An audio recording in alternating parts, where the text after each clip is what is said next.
let's pretend for a moment that I am not a dickhead and I'm trying to do the right thing. And I'm just stretch my imagination so far that you're difficult. not a dickhead. It's difficult. So let's pretend I'm trying to do the right thing. I'm trying to use the right pronouns. But if I slip up and I say girl, man, Mrs. something. Mrs. Mill. Mrs. Mill. Which makes you sound like a primary school teacher. I'm into it. If I slip up, how much shame should I feel and how much guilt should I put on myself? Should you be shame spiraling on the floor for half an hour? Exactly. No, not at all. It's like, can be way more of a burden for you to shame spiral on someone like me, because I sit there the whole time being like, there. You're not a terrible person, I promise. Okay.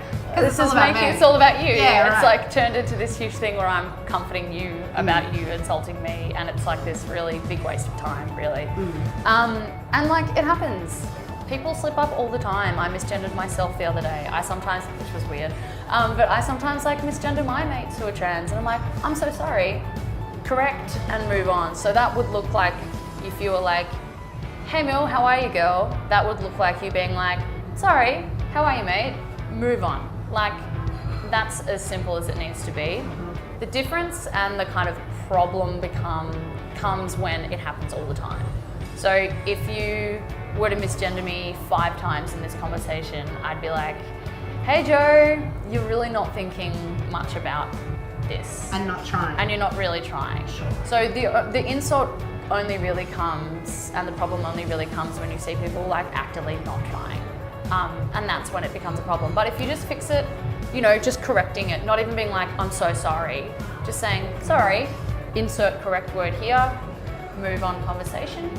And if I was talking about you to a third person when you're not around, that's a really to good... also kind of correct myself. Absolutely. So if I kind of slipped up there so that I'm prepared. Yeah, totally. So that's actually like such a switched on way to approach it. You should be gendering someone correctly and using their correct pronouns even when they're not around. As a really good way to practice for when they are around, but also to practice that situation. So if you're talking about me to one of your work colleagues and you're like, oh, I had the best time chatting, which is obviously how the conversation would go. Yes. I had the best time chatting with Mil today. That's so attractive. She's an awesome chick. And funny. Yeah, exactly. But if you're like, she's awesome, and you're like, sorry, they're awesome, that's what that would look like. Because you're A, practicing it, and B, respecting me when I'm not around. And being accurate. And being accurate about who I am. And that is awesome for cueing other people too.